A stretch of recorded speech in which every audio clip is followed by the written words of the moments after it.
All right, YouTube, let's do this. So Call of Duty dropped a little update, a little hot fix in the middle of the night last night, fixing, well, a lot of the main issues we were having with the launch of Season 1 Reloaded. And I just want to get this out of the way real quick before I say anything else. I appreciate that they stayed up and fixed that. I appreciate that they worked at these ungodly hours to get that done. I appreciate them cleaning up their own mess. I appreciate them fixing an update that should have never released in the state that it was in the first place. I appreciate them doing that. I am not going to pat them on the back for that shit, man. They don't deserve any praise for that. I appreciate it, but I'm definitely not going to praise it. Are you kidding me? You got to be like that. That is wild to me that there are people out here praising that, defending it. I'm going to show you guys a post real quick. This is from a voice in the community. It's a female. I'm not going to show you guys her name because it's just, I'm not trying to throw shade at any females like that, man.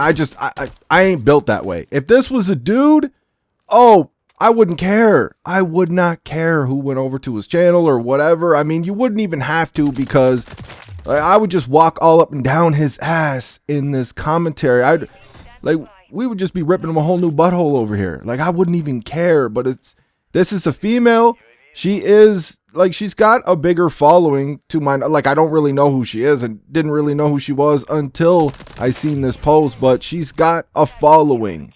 And this is something that she had to say to the community earlier today. She says, the dev team has been working around the clock to fix their mistakes. Keyword there, their mistakes. And some of you have the audacity to still complain. If they would have stuck to regular working hours to fix these issues, this wouldn't have been resolved for days. Show a little appreciation. Thank you, devs, with a purple heart. I feel like I can't, man. I just how do you process that? You know, like, yeah, okay, they fixed the problem. I mean, I've seen a lot of people in the replies roasting this person, and they were using analogies that would have come to my mind right away as soon as I heard this shit too. They were talking like, you know, imagine firemen showing up to a house, starting a fire, putting out that fire, and then expecting praise for doing so. Like, you know, shit like that, right? Like, it doesn't make any sense. Like, yeah, you can appreciate them getting to work and fixing it. I'm just trying to imagine if I did something like this at my job. How would that go? I'm thinking about all the overtime I've worked over the years just through my life at different jobs. But let's say I go to a job and I blow up a unit. Or let's say I get a service call and I go over there and I'm servicing a unit. Pause, right? Actually, that doesn't sound too good that I'm saying. But anyways, I'm doing a service call and I charge the unit with the wrong refrigerant. And actually staying overtime to correct that mistake, and expecting my boss to be happy about that, to appreciate it, to come out here and defend me on it. No, man, he's going to be pissed.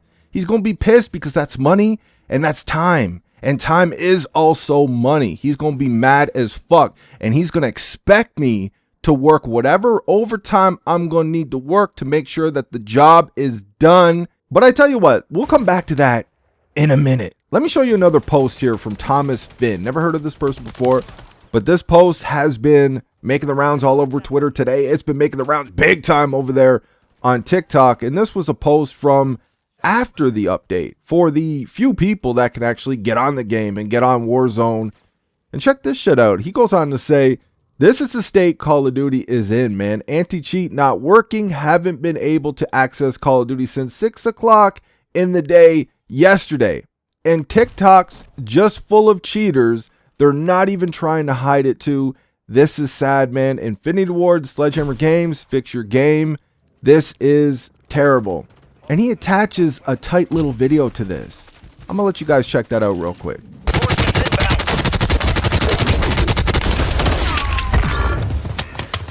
High value zone marked.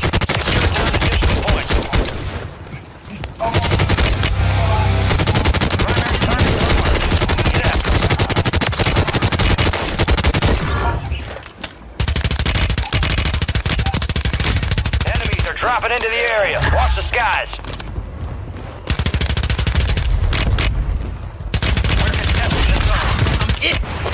Do you see this fucking beta rage hacking? You know this nerd gets picked on every single day at school, gets the lunch money stolen. Every single day. He comes home, cheats on the game, makes him feel better about himself. He got walls, he's got the best aimbot you could think of. He's got it all, man. And he's just spinning around in the lobbies out here, doming everybody. And he's able to do that. I'll tell you why he's able to do that. Did you see the fucking skin that he's wearing? He's got his little A-Train bundle, right? He went and bought one of those expensive bundles. What are they up the price to now? It's like 28 bucks or some shit. I don't remember, like 2,800 cop. I don't know. I don't really pay attention to the shit because it's all bullshit, toxic cheese. I ain't trying to hear it. I don't want to see it. Get it the fuck out of my face. Every time I sign on this game, they're trying to sell me something and I already bought the game. So I don't really pay attention to the shit unless I'm calling it out. I did not look at the price of the A-Train bundle, but you know it's expensive as fuck, especially for a full price game. This motherfucker, he ain't gonna get banned. Why? He's giving them more money. He's buying their bundles.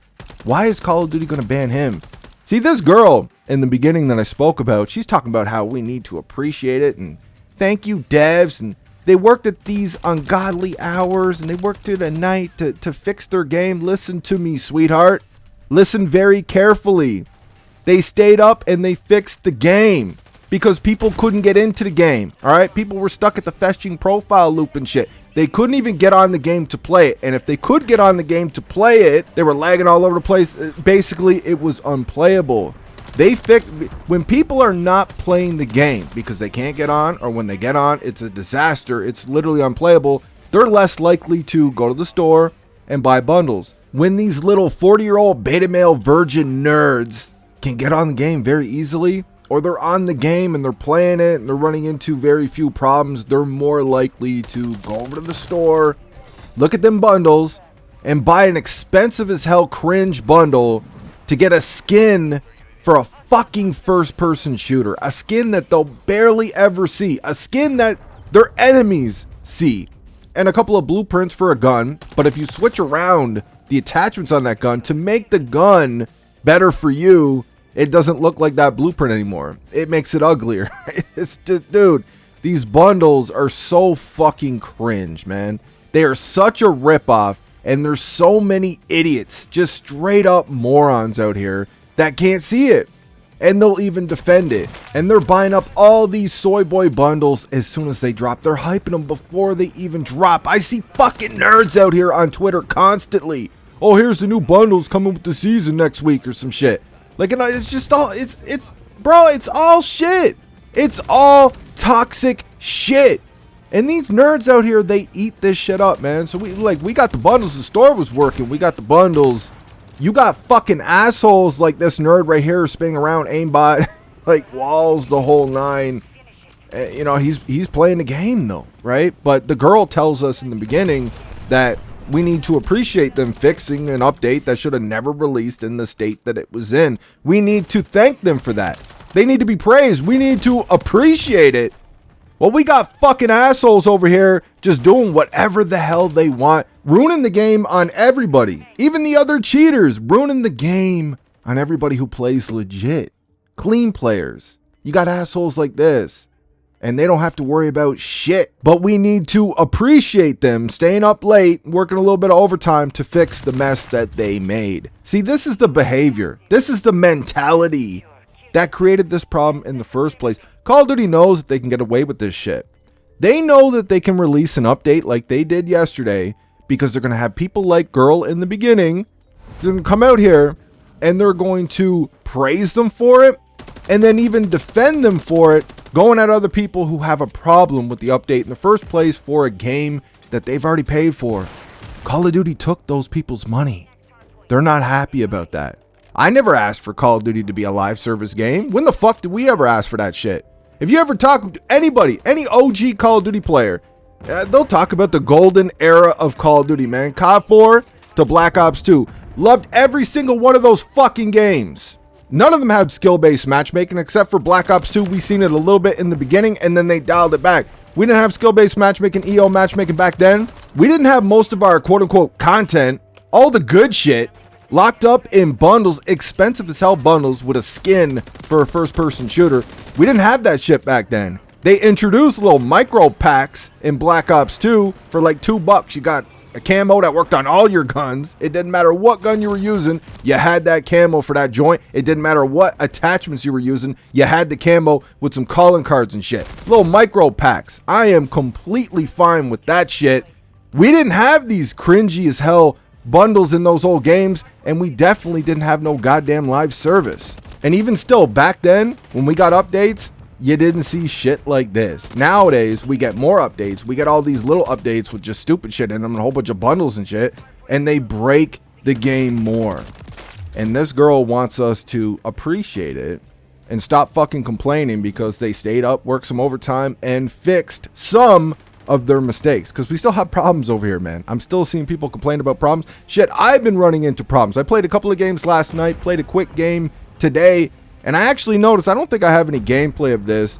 If I do, I'll put it in here. But I actually noticed that I made a new class with one of the very few blueprints I have in this game. And anytime I tried to remove an attachment, like it came with this stupid scope. So I was trying to take the scope off, and anytime you tried to remove it or switch it out for something else, it would just kick you back to the main menu. So I ended up making another class, and I tried a different blueprint that I have. And then I tried another one, and I was just trying to remove attachments to see what happened. And only one blueprint, it would allow me to switch up whatever attachments I want. The other blueprints, if you tried to take off the scope or you tried to take off this attachment or swap it out with that, it was kicking me back to the main menu, man. I mean, like, it just bugs after bugs, glitches after glitches, but we need to appreciate it. Shut the fuck up and stop complaining though, right? It's that mentality. They know that they can get away with this shit, while we got nerds out here spinning around doming everybody with walls and everything else, buying fucking A-Train bundles. But hey, we got to shut up, stop complaining, and appreciate it. Let me know what you guys think in the comment section. I hope you enjoyed the video. I will see you on that next one.